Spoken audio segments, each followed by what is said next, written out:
want to learn how to manage your own investments? Are you ready to stop paying investment management fees and start building wealth? The DIY Investing Podcast is dedicated to providing you with the knowledge, skills, and resources you need to be a better investor. Learn how to make investments through the use of fundamental analysis, mental models, and business management insights. Now, here's your host, value investing expert, Trey Henninger.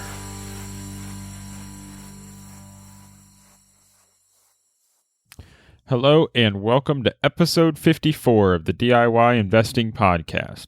My name is Trey Henninger and I'm your host. In today's episode, I will be discussing business quality. Specifically, I will provide you a guide on how to classify companies by the quality of their business.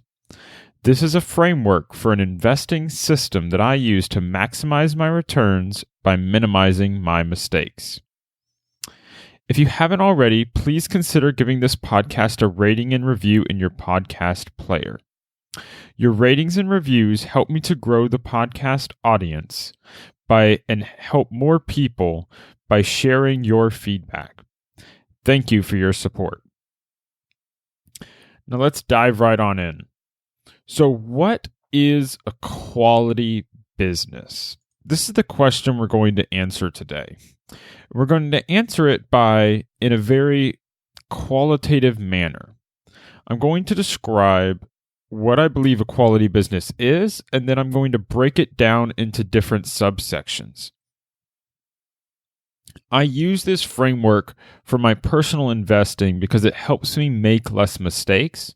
It helps me to improve my returns because I can focus on investing only in high-quality businesses. So what does it mean to be a high-quality business? In my opinion, one thing above all else determines whether a business is quote-unquote high quality, and that is predictability. A high-quality business is a predictable business. And by predictable, I mean it's predictable in terms of the future cash flows that are available to owners. A high-quality business is not a growth business. A high-quality business is a business that you can reliably predict the cash flows in the future. And so this definition may differ from others you have heard that focus purely on other metrics, like say high returns on invested capital. A high-quality business is not simply a company with high returns on invested capital because the returns on invested capital can change and fluctuate over time. It's important to understand that these fluctuations are something you don't have control over and you can't exactly predict them. But you want to focus on the companies where you have some ability to predict. Because the more you can predict the future, the better your investment returns will be. Now that might sound obvious, and that you might say, hey, I can't predict the future. No one can predict the future, and that's true. But some companies are easier than others. Some companies allow you insight into the way their business works. Some companies have moats that protect them from competition. Some companies face no competition. And some companies have features that allow them to maintain a certain level of growth, even if it's a low level of growth, or maintain a certain level of earnings, even if those earnings don't grow at all. And you can rely on them out into the future. And we're talking about beyond simply a year, or beyond 5 years, or beyond 10 years potentially.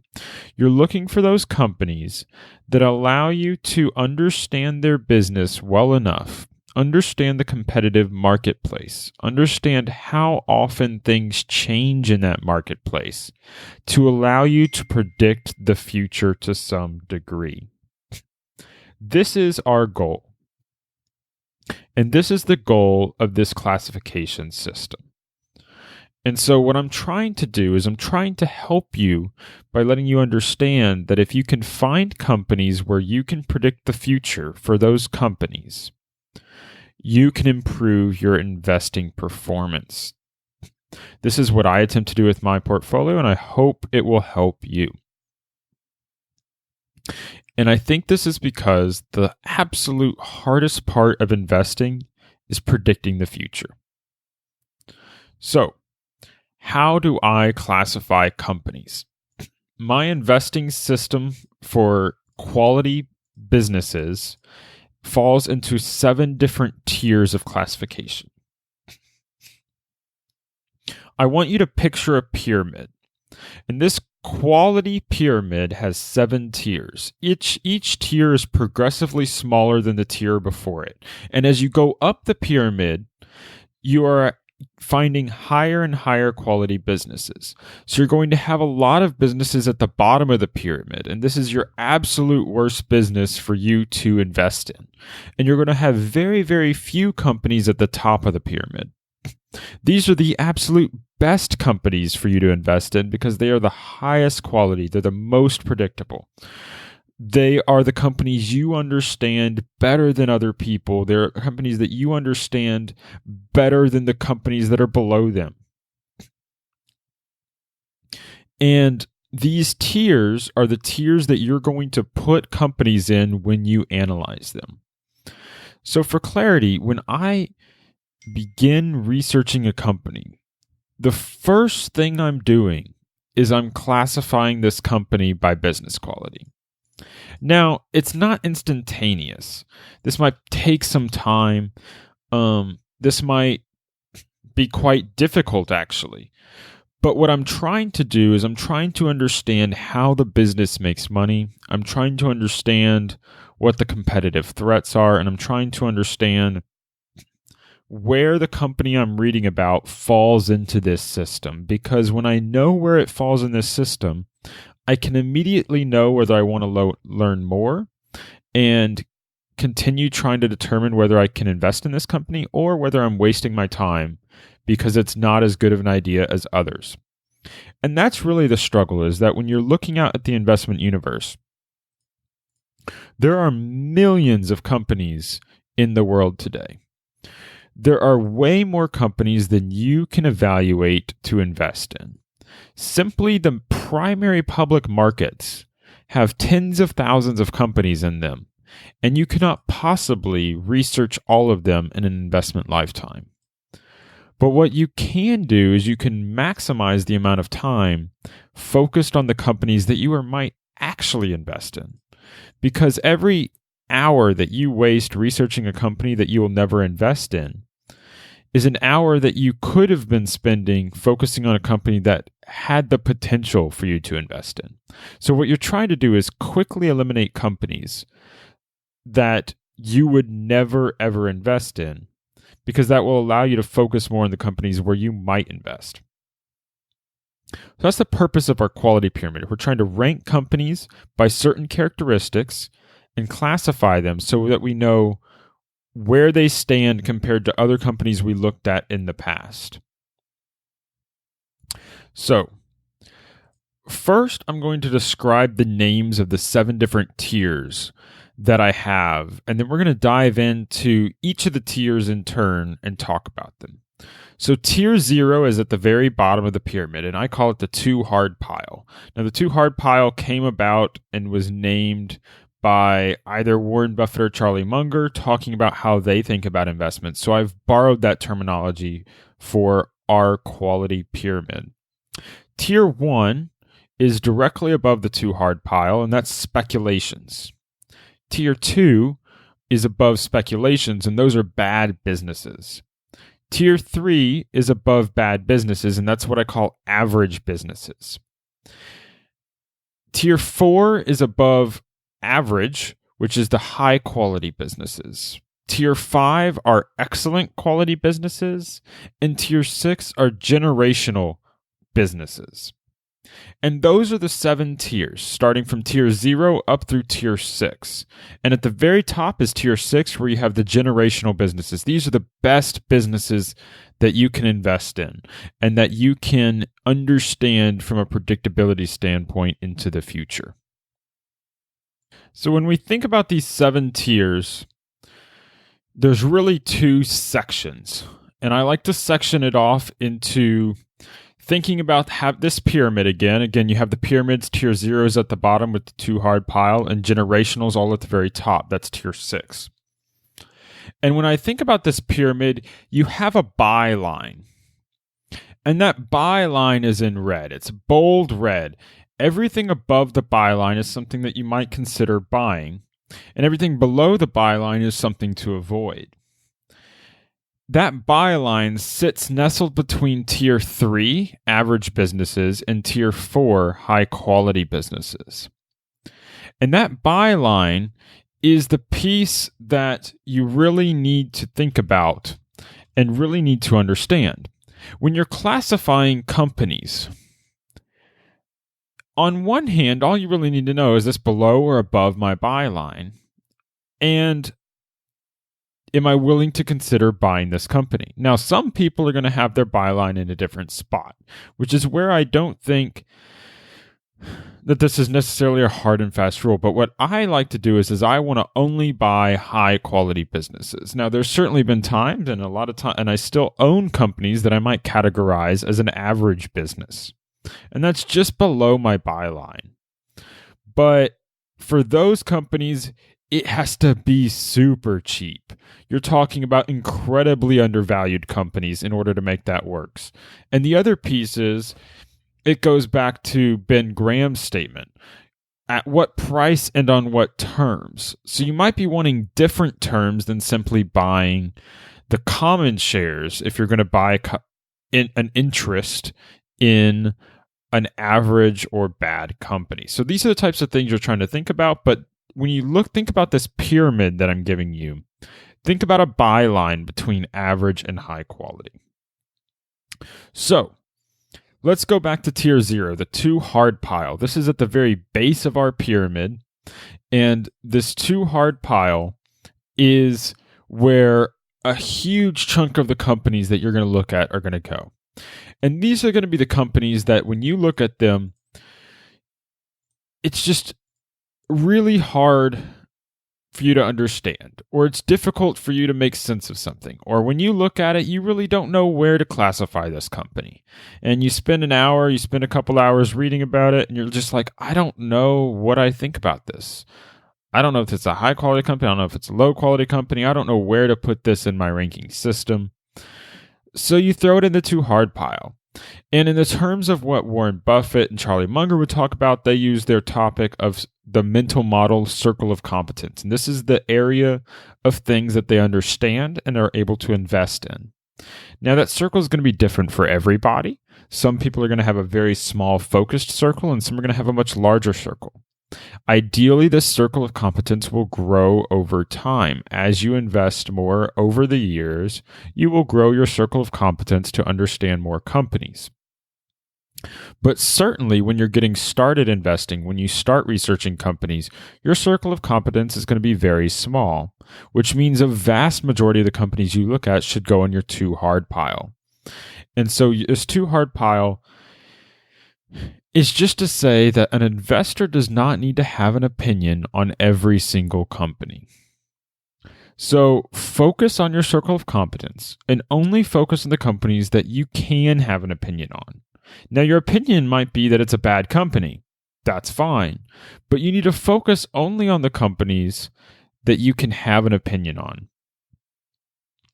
And this 2 hard pile is where I put every company that when I hear about it, I may or may not come back in the future and review it again. But at the time I look at it and classify it, I just don't know where it should go. So that captures the 2 hard pile. There's really not a lot to say on it other than put everything there that you don't understand when you're looking at it.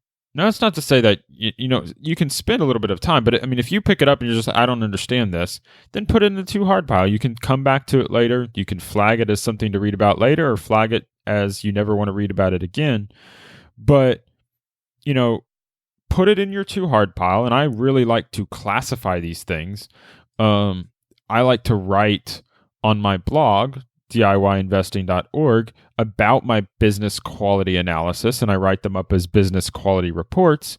And this is a good way for me to categorize and document the research that I'm doing. And this is the sort of thing I would recommend to other investors too. Write down your analysis, write down your results. If you follow this system that I'm outlining, write down, hey, this is too hard. Put it in a spreadsheet, put it online, publish a blog post and say, it's too hard, I don't understand.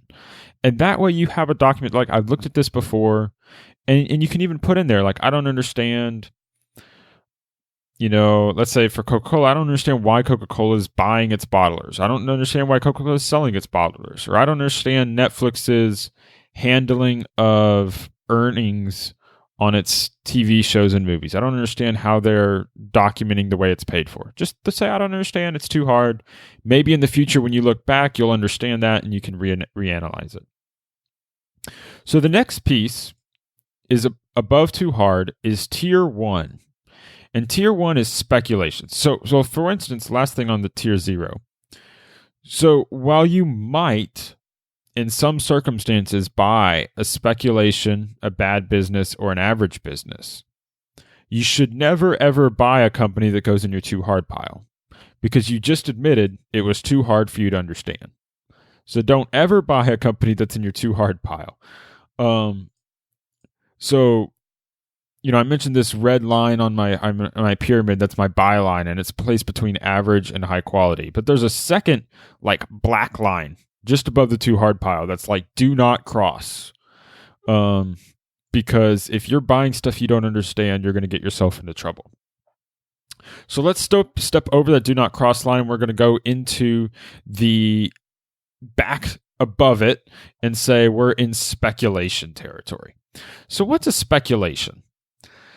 So for me, a speculation quality business is something that I use as a catch-all term for many different types of businesses, many different types of red flags that to me say, this is not a company I want to own right now.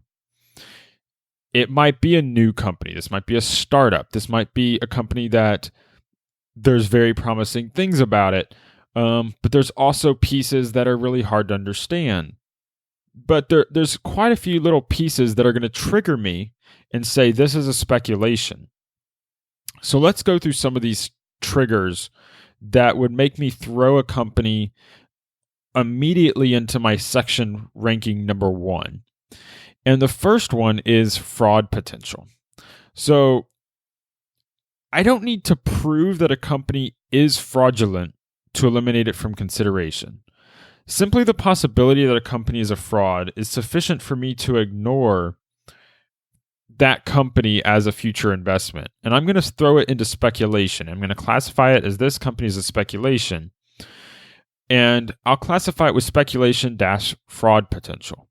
And again, all that's necessary is a red flag. This could be something like some auditor notes that I don't agree with, or a lot of insider dealings between management, the company, some side corporations. This could be the company having a bunch of shell companies in different locations around the world, whether it be Bermuda, China, Russia, places that have reputations that are not good. And this could be, I don't have a lot of understanding of what those places might be.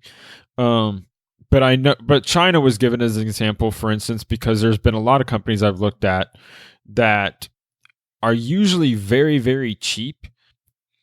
And the first thought that you might have is, are these earnings real? And if you're thinking, oh, these earnings aren't real, then that's kind of like a fraud potential. And all you need is that little question mark, that feeling that something's not right, and you should immediately just disregard it, because there's so many companies out there. I talked about how there's millions of companies in the world. There's tens of thousands that are easily accessible for you in the public market. You can make a lot of money without ever having that fraud potential red flag leap up in the back of your mind. So if it does, you don't have to be right. Just say, you know what? I'm going to move on. I'll pass it off. If it is a fraud, great, you avoided it. If it's not and someone makes a lot of money, good for them. So your reasons can be your own, but if it falls under a fraud potential category, put it under speculation and move on. The second category here in speculation is untrustworthy management. Now, again, this is a red flag is all that's necessary. This can be very similar to the things that I talked about in fraud potential. You don't need to prove that management's doing something wrong to eliminate it from your consideration. If you don't like management, that is sufficient reason for you not to invest in the company. When you put money into a company, when you invest in shares in a company, what you're doing is you're becoming a partner to the CEO and the chairman of the board and the directors of that business in managing and running that business. You're becoming a capital invested partner in that business. And just like if you were to partner with someone in real life on a project or partner with them to solve a problem, you're going to want to know, are they trustworthy? Are they people that you think understand how your money should be spent, understand how your money should be used? And if the answer is no, then don't invest. And I think a lot of times this is something people might make an exception for, like, oh, well, management's not really what I'd like. They tend to have some different views than me, but they've been doing well. So it could work out, and you might ignore it. And what that is, it's the red flag. It's not something that says that has to eliminate investment, but when you see red flags, usually there's more that you don't see. And so for me, again, a red flag is all that necessary. If I get a red flag and a bad feeling about management, and this is just a bad feeling about management that's non-fraud potential. It's just, I don't think they're trustworthy, or they're too focused on their own compensation, anything along these lines, then I might eliminate it and just say it's untrustworthy management. It's speculation, tier 1 quality company. Which, of course, for those, again, can change. If management changes, then you might come in and say, hey, let's look at it again. Okay, so another way that something will fall into speculation is if the company is unprofitable. So if the company has zero or negative earnings, then that's an immediately kicker into the speculation category for me. So this is going to catch a lot of companies. There are billion-dollar companies that are going to be flagged as speculation because they're not making money. And others are going to, these might be darlings of the investment world. But if they're not making a profit, then I don't trust them in terms of long-term predictability of how much profit I will receive. Because again, we're focused on the predictability of cash flows. Well, if right now they don't have cash flows or they're losing money, then how can I be sure about the predictability of their future cash flows? I can't. So it becomes a speculation. So, and again, you have billion-dollar companies like, I think Uber and Lyft still don't make a profit. Now they're private, but as soon as they IPO, or maybe some of them are public, maybe Uber's public. I don't pay attention to those companies because, again, if a company's unprofitable, it's not valuable to you as an investor. All you care about is the sum total of your future cash flows. And you can certainly make a lot of money by purchasing companies that are unprofitable and then holding them through them becoming profitable and then being able to harness that gap that has now been bridged. But under Ben Graham's definitions, that is a speculation. You can make money speculating, but it's certainly a speculation. And I'm focused on investments and not speculations. along the lines of unprofitable would be something that where the earnings are profitable but unpredictable. So if you cannot forecast earnings at all, and I'm not saying making a forecast where you're sure you're right or something, but if you look at and you can't forecast earnings at all, then the earnings are unpredictable and it's not worth you investing. If earnings are going from, $1 million this year to $2 million next year to $200,000 the year after that to $500,000 the year after that to losing $1 million the year after that, then yeah, they're making money, but it's unpredictable. I mean, how do you know how much money they're going to make over the next 10 years? You have no idea. You can guess, but you're just as likely to be wrong as you are right. There's no ability to be certain in your analysis to any degree. And so for me, it becomes a speculation. Now, a lot of people find ways to make money in this market, and that's great. But for me, I want to focus on the high quality companies. I want to focus on the companies I can predict. So if the earnings are unpredictable, it goes into speculation. Along with that, I have cyclical companies. If the company is periodically and unpredictably unprofitable, purely based on the business cycle, then that's a speculation for me. Now, it's okay if the company is cyclical, but they're profitable through all parts of the cycle. That might be a bad business. It might be an average business. But if they're profitable through all parts of the cycle, so if they're profitable in 2005, 2006, 2007, 2008, 2009, 2010, they go all the way through the recession and they're profitable through all of it, then that's not a cyclical speculation to me. It might be a cyclical bad business. It might be a cyclical average business. But as long as they can maintain profitability and the only piece that is unpredictable is when this market's going to turn, then that's okay. And so that leaves us with one more way that I put something into the speculation category. And this is bankruptcy risk. So this could be many things, but if you're looking at the company and you think there's a decent chance or there's even a small chance of bankruptcy. Now, obviously, every company has a non-zero chance of bankruptcy. But some companies, you look at it and you say, okay, yeah, Coca-Cola has a non-zero chance of bankruptcy. But no one seriously thinks that bankruptcy is a possibility anytime soon. That's not bankruptcy risk. Bankruptcy risk is something where reasonable people can look at the company and say, you know what? They might be bankrupt 5 years from now. They might be bankrupt 10 years from now. There's a possibility of bankruptcy. I'm not saying it will happen, not saying it's likely to happen, but there's a decent possibility of bankruptcy. So like Coca-Cola might have a non-zero possibility of bankruptcy, but if you look at a company like GameStop, which I've talked about in a few episodes before, or you look at some companies like, let's say, Uber or Lyft, or these companies that are very high debt load, or they're leveraged, or have off-balance sheet liabilities, they could be bankrupt in 10 years. We can argue over what that probability is, but I'd say instead of just simply non-zero, well, now you're talking 5% chances, 10% chances. Well, those become more significant because a bankruptcy means that your money goes to zero. So you want to avoid companies that have a bankruptcy risk that's more than just non-zero, because every company has a non-zero bankruptcy risk. But you're trying to avoid companies that have a bankruptcy risk even as high as 5% sometime in the next 5 or 10 years, because that over a long holding period can lead to a lot of problems in your portfolio if you're buying a lot of companies that have these 5 to 10% bankruptcy risks, let alone if that percent is much higher.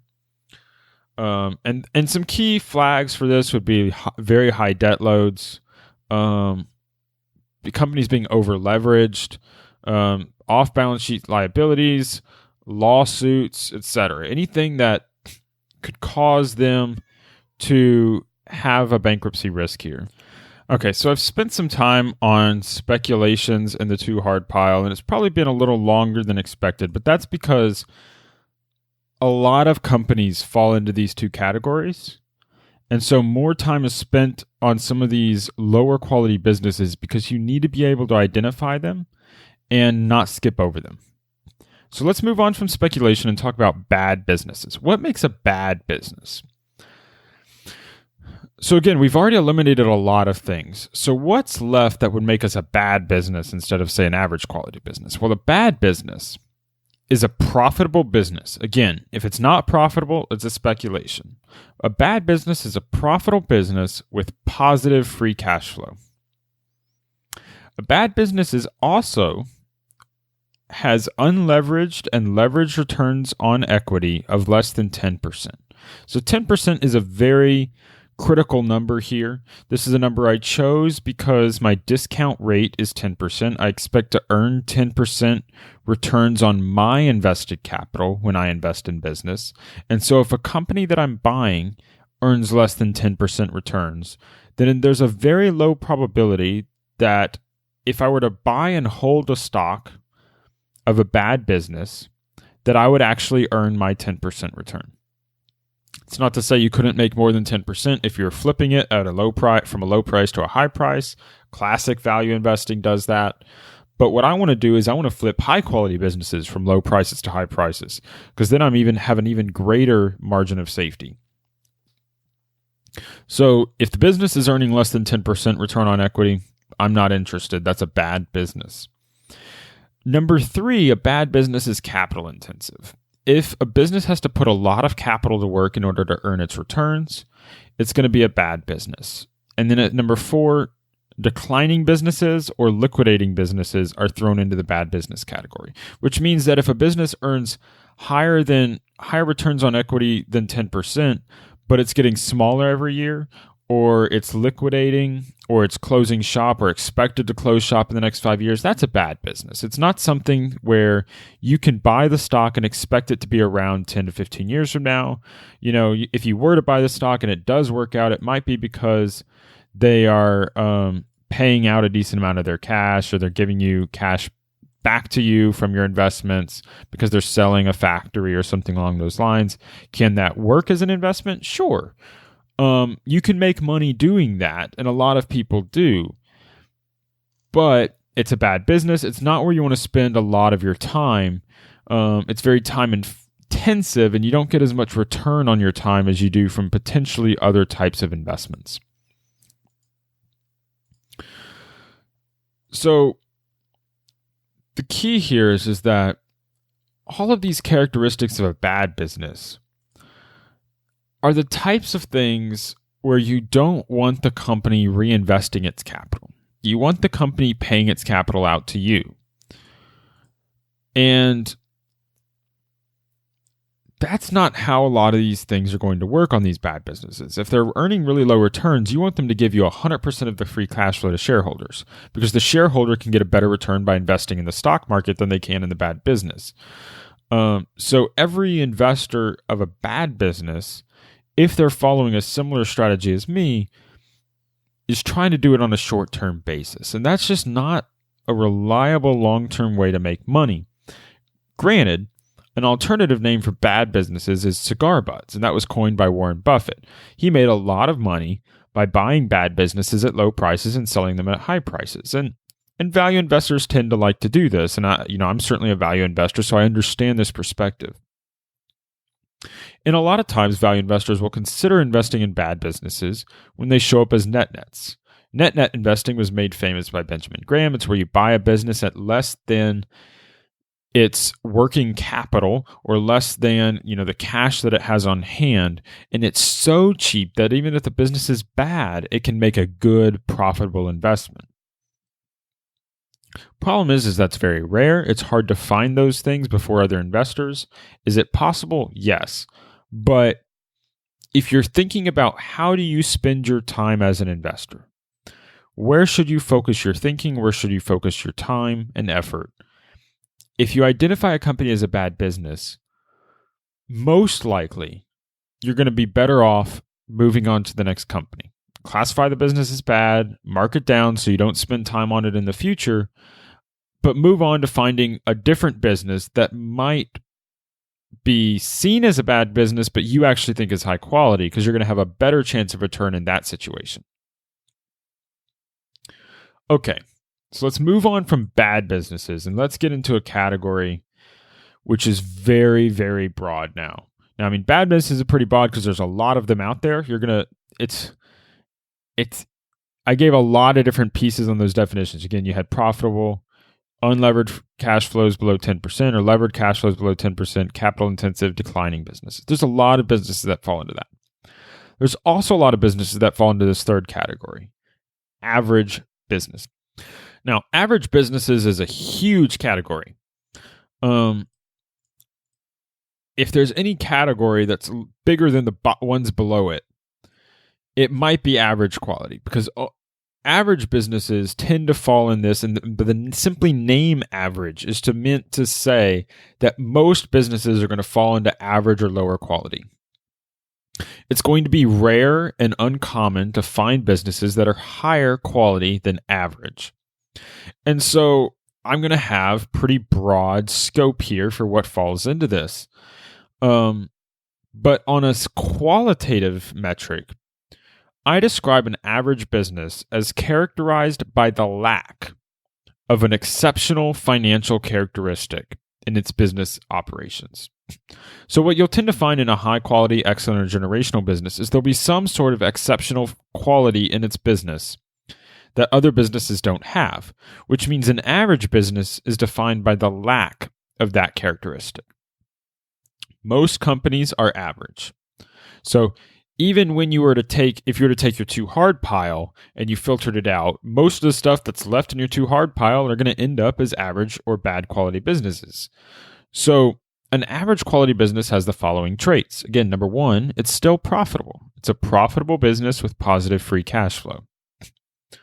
Number two, an average business is profitable business that can potentially reinvest its earnings at an adequate rate of return. Now, it's not required, but it could reinvest earnings, maybe not all of its earnings, maybe only a small part of its earnings, but when it does reinvest earnings, it's going to be able to reinvest them at least at 10% returns or higher. And the other piece is that an average business might have unleveraged returns on equity of less than 10%, while having leveraged returns on equity, which means including debt, of say 10 to 15%. An average business might be capital intensive or somewhat capital intensive. So it's going to be less capital intensive than what you might have seen in a bad quality business, which is why it has higher returns on equity. An average business is a commodity business. It might be dependent upon commodity prices. It might be something like an oil producer. It sells oil.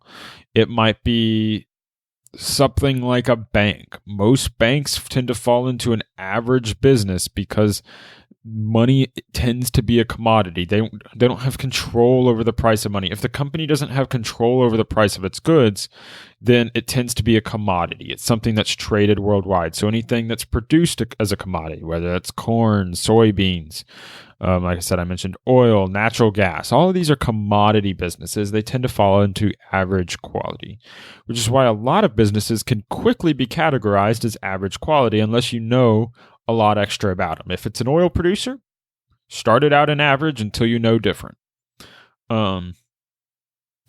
Another piece, the sixth item here for average businesses, is that they face a lot of competition. Almost every business out there faces a lot of competition. Competition is fierce. You'll read this in the 10K. It's going to say there's a section in the 10K about competition. And they're going to say, we face high competition from many different competitors. We compete on these different aspects: price, quality, customer service, those various things. And you're going to read, the management's going to tell you, we face a lot of competition. These are the different, we might be smaller than our competition. We might have less money than our competition, all sorts of stuff. That's an average business. Now, some higher quality businesses might say similar things, and there's different stuff you have to look for. And all that comes down to, and so all of these things that I just talked about in terms of commodity, facing a lot of competition, is that these companies lack pricing power. they don't have the ability to sell their product for more than what it's worth. And they don't have the ability, or they might have the ability to sell it before it's more than it's worth, but they're not going to have the ability to sell it for much more than that. They're not going to have the ability to say, sell it for 20% or 30% more than their competitors. If you're selling oil, your oil is just like other people's oil. So if the cost of oil is $50 a barrel, you're going to sell your oil at $50 a barrel. You can't sell your oil for $60 a barrel while everyone else is selling their oil for $50 a barrel. So you lack pricing power. You don't get to choose the price of your goods, and you can't make those prices distinct from the cost of your inputs. If you have to simply, sell it at a market price, average business. It's a very easy way to say this is an average business.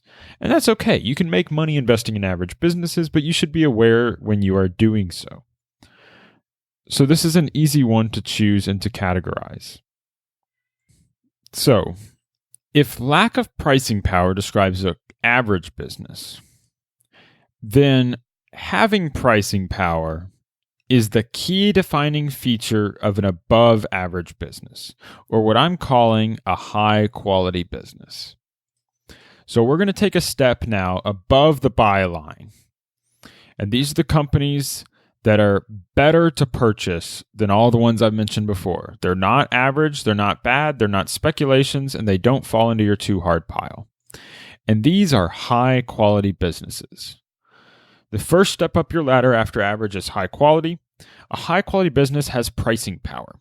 That means they can sell their product differentiated in the market. And here you're going to start seeing companies like consumer packaged good companies like a Colgate, companies that can brand their products, companies like a Coca-Cola. Although I think Coca-Cola intends to fall in a higher spot than this even. But high quality businesses describe the businesses that are high quality, excellent, and generational. They're all different types and levels of high quality businesses. And high quality businesses, number one, have pricing power. They are not competing based on price. They might compete on service quality. They might compete on product quality. They might compete based upon the availability of their product. Any number of things. Their technology might be better, but they're not competing on price. When you look at Apple, do they compete on price? No, they have the highest priced products in the market, but people still buy them. When you look at Google, do they compete on price? No, they have the best search engine, so they can price their ads at whatever they want, and they provide the searching for free. When you buy Colgate toothpaste, you're not going to buy generic toothpaste that just says toothpaste on it. You're going to, you could buy that toothpaste, if people were willing to sell it for maybe 50 cents a tube. Instead, you might pay $3, $4 a tube for Colgate toothpaste.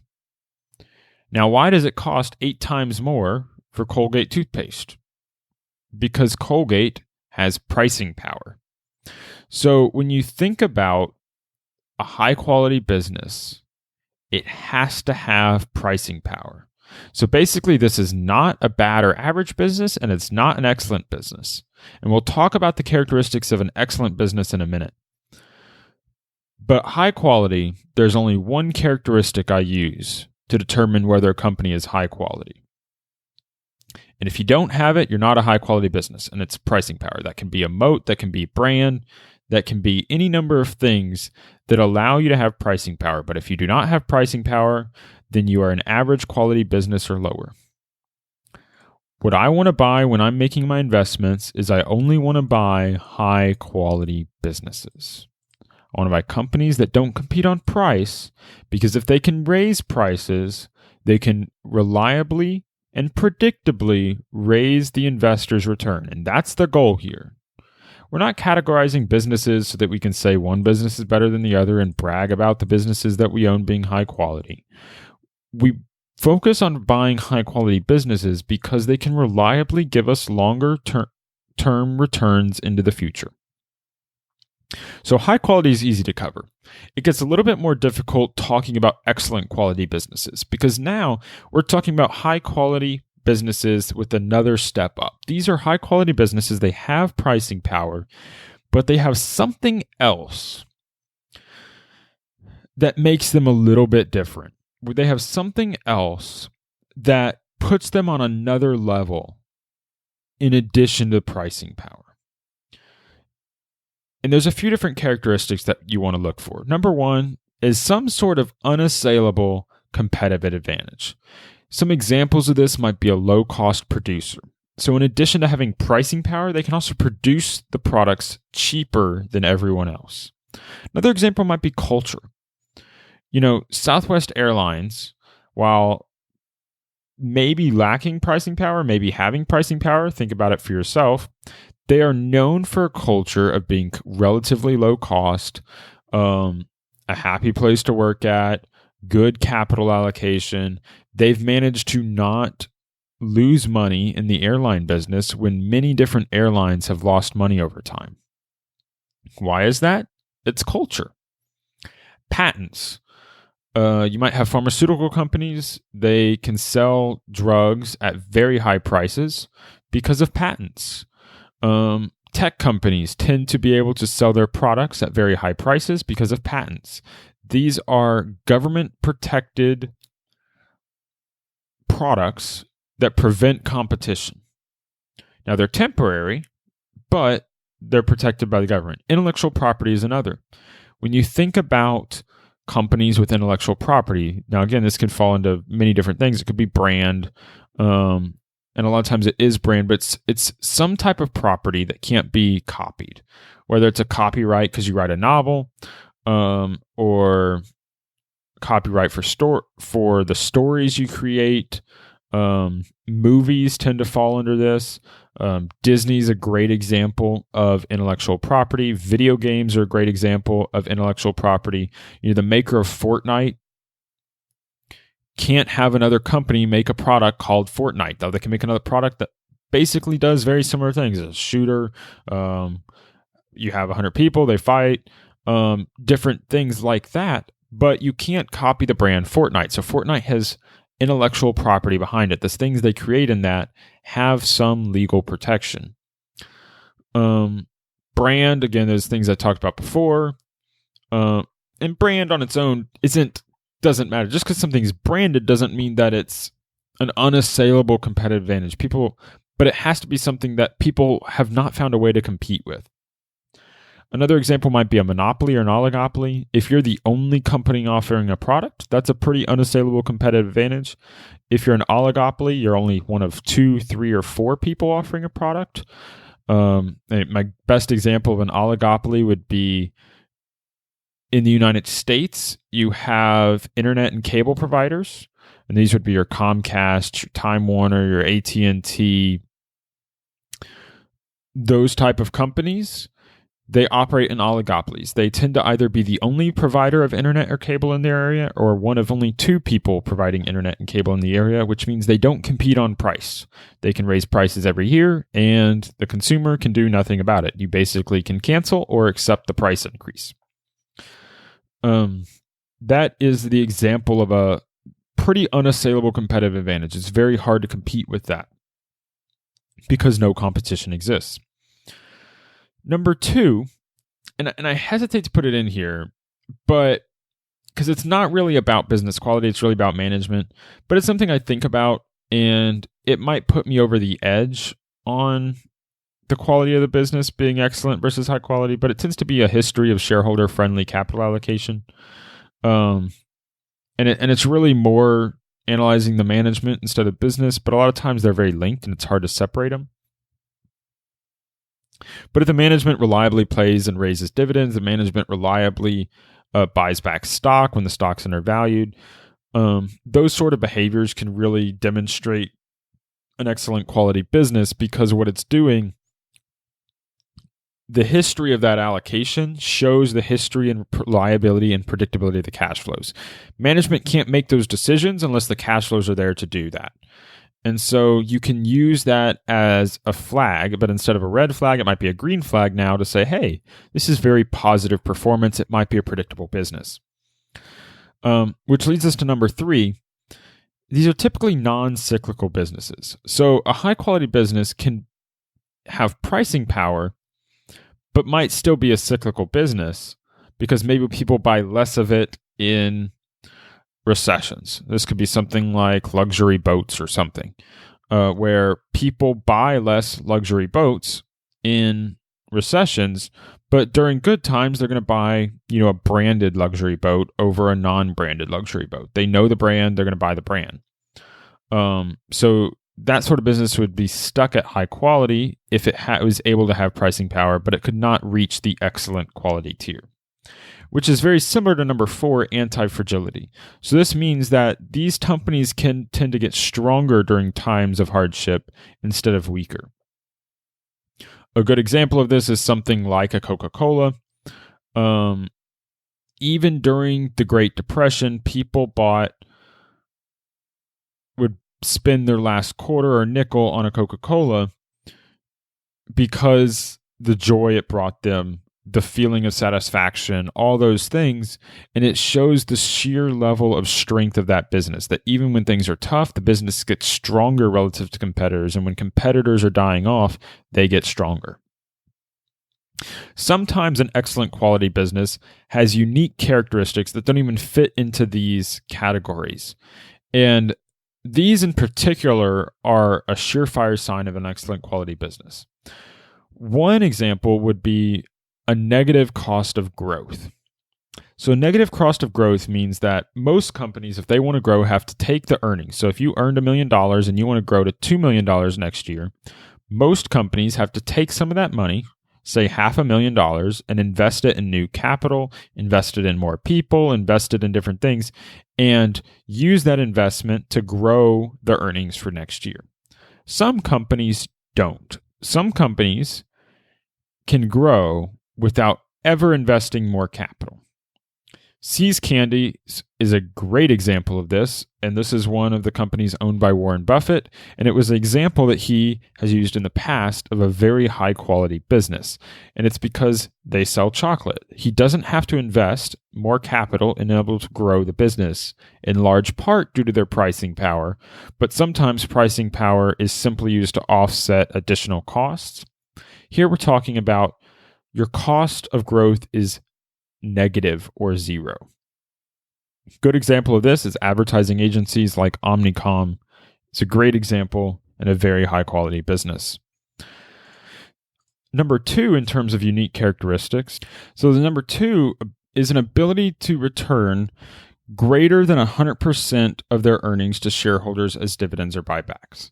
So typically, if most companies you look at, if they're earning $1 million a year, they might have dividends being paid out of $200,000 a year. So let's say 20% of their earnings are being returned as dividends. And maybe they return another 10% of earnings as share buybacks. So they have a 30% return of earnings to shareholders each year. And they're using the other 70% for growth or whatever, maintenance, that sort of thing. The ability to return greater than 100% is exceedingly rare. And so again, this is going to be the types of companies that have a cost of growth potentially negative than zero. And they're going to typically be related. But if you see one, you're probably going to see the other. But if not, either one on their own is a very positive feature. So this would be the sort of thing where a company earns $1 million, but is able to pay dividends of $1.1 million. And they're able to do this for basically ever. So a lot of companies can do this in any one year. They might have a bad earnings year, but they continue paying their dividends. They normally make $1 million a year. They normally pay $200,000 a year in dividends, but they have a bad year. They only earn $100,000, but they still pay $200,000 in dividends. That's not what we're talking about. What we're talking about is a company that's growing, company that doesn't even have to be growing, but every year they earn $1 million, and every year they pay dividends of $1.1 million. How do they do that? They're earning incredibly high returns on capital. They're earning their growth comes free, and it causes those earnings and the way the accounting works to them to be able to pay out cash greater than their earnings for a very long period of time. So you're talking 5, 10, 20, 30 years, they can maintain this sort of thing. That is a key identifier of an excellent quality business. This could be the result of, negative working capital, float, or some sort of cost plus pricing scheme with an inflation kicker. So we've now addressed 6 of our 7 tiers, all the way up from high quality and excellent quality. But we have one left, and that is generational businesses. The defining feature of our highest quality tier, the defining feature of a generational business is the long-term durability of the after-tax, after-inflation owner's earnings. So generational businesses typically meet the requirements of an excellent business while also having product or business characteristics that offer multi-decade or infinite future durability. So these companies are exceedingly rare because your goal with a generational business should be to acquire them when they offer attractive long-term returns and never sell. These companies are the foundation of what I like to see in a DIY investing portfolio. They're your storm shelter in bad times, your bedrock in good times, because a lot of times the cost of growth is either 0% or less, or they're able to be so reliable and so predictable that you don't have to worry about them forming a significant portion of your portfolio. And the key here is really that multi-decade or infinite future durability. Very few companies can achieve this while also being high quality. These are the sorts of companies that there is always a need for them to exist. Now, you can't necessarily predict this one company will still exist. Many things can happen. The future is unpredictable. But if a company is in the situation where it has excellent quality characteristics, and at the same time you can say, this company has a reason to exist 30 years from now, and there's an incredibly high, greater than 80-90% chance that it will be this same company with greater earnings than they have today. Their earnings are not going to decline over that time. That's a generational business. And my best example of a generational business that I have is actually posted for free on the DIYinvesting.org website. And it's an example where I covered Disney. And Disney has unassailable competitive advantages with their intellectual property. They're an intellectual property machine. They produce movies and stories and characters that cannot be replicated. No one else can make an Avengers movie. No one else can make a movie about Mickey Mouse. Now, I think that might be changing because Mickey Mouse is about to go off and become in the public domain. But the concept is that they own brands like Star Wars, Avengers, ESPN, numerous other brands that have huge power in the marketplace, huge power, pricing power. And there's no conceivable way to look at them today and say they're going to go away. When you see the pricing power of Cinderella, when you see the pricing power of Frozen, when you see the ability for these stories to resonate with people, stories resonate in every generation. Stories go across generations. Stories can resonate with grandparents, parents, and children alike, and they can all go to the same thing because stories resonate with people. And there's no reason to look at that and think that 20 years from now, stories will stop having power, and that the types of stories being told by Disney will stop having power in the marketplace. Now, you could argue that Disney can make mistakes, and they could certainly go away because they're making errors at the management level. But that's very different from saying we have an excellent quality business and the durability of that business is incredibly long. Disney is proving this durability right now because they're producing movies that are basically copies of old movies they made a generation ago. You had Lion King produced 20 years ago. They just produced Lion King over again. And all they did was take the exact same movie and update it with newer technology. and they made $1 billion from that. I have no better example of a good generational business, and that's why I've made this one as a free one on my website, because what I've done is I consider determining the quality of a company an incredibly important part of your investing process. If you can focus only on buying high quality companies, you can limit your mistakes. And limiting your mistakes is the number one thing you can do to improve your investing portfolio in the future. Because if you think about it, and you really think, what would my returns be if I didn't have losses? What would my returns be is if my mistakes went from 20% to 10% or 40% to 20%. And a key way to do that is to focus on buying high quality companies because they're more predictable. And a lot of times investors, especially value investors, will make mistakes because they're buying companies that they can't really predict, but they fool themselves into thinking that they can predict. And so what I do on my website is I document my personal investing research and the company quality analysis that I do, and I produce company quality business reports. Those business reports are available for listeners of this podcast and people who support me on Patreon so that I can continue to produce them and put them out. So I believe the work that I do on business quality reports and analyzing these businesses and sorting companies by their business quality characteristics is incredibly valuable, which is why I do them for myself and my own investing, but also why I want to limit the number of people that it's freely available to. I don't want these to be freely copied and published everywhere, because if I find a generational quality business, I want the ability to continuously invest in that company in the future, which means I need to limit the information that I put out about it, because most companies that are high quality are known to be high quality, but some companies that are high quality are not.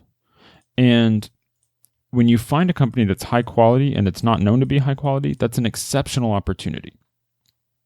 So I publish my investing research on my website, DIYinvesting.org, and you can become a patron and supporter of my work here in this podcast, here on my website at DIYinvesting.org/PATRON. That's DIYinvesting.org/patron.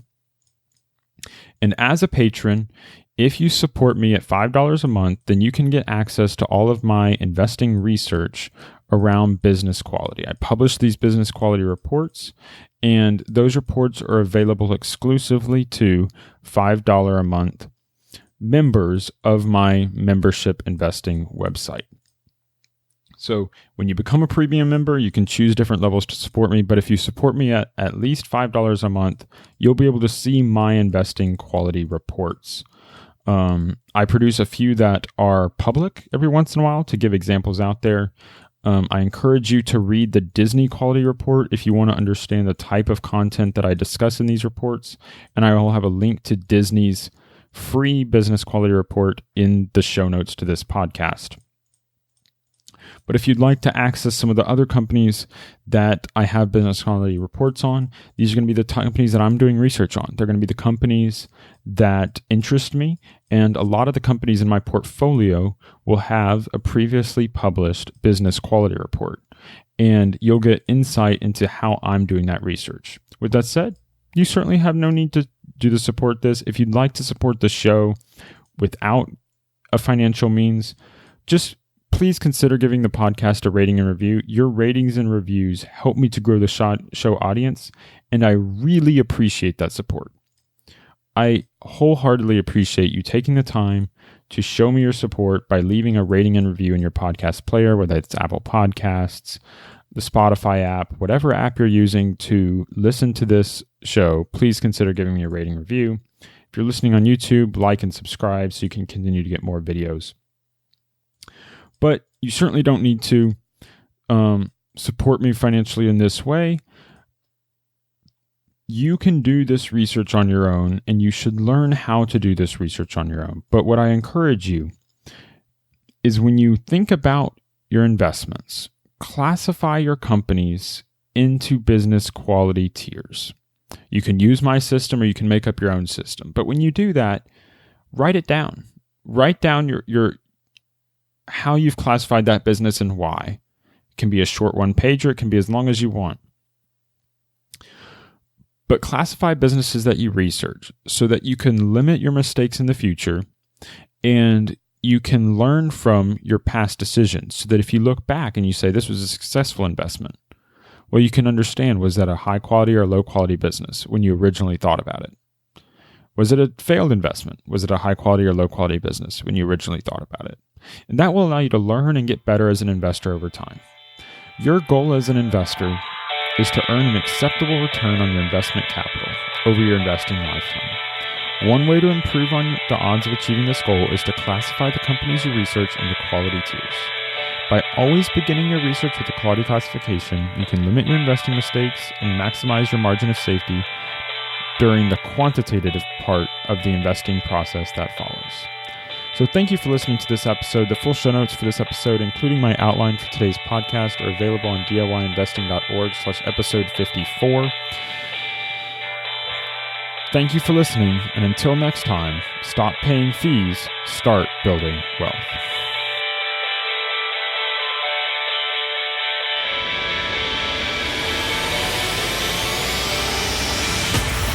Thank you for listening to the DIY Investing Podcast. Please visit our website and subscribe to our email list at DIYinvesting.org for guides, videos, and resources to help make you a better investor.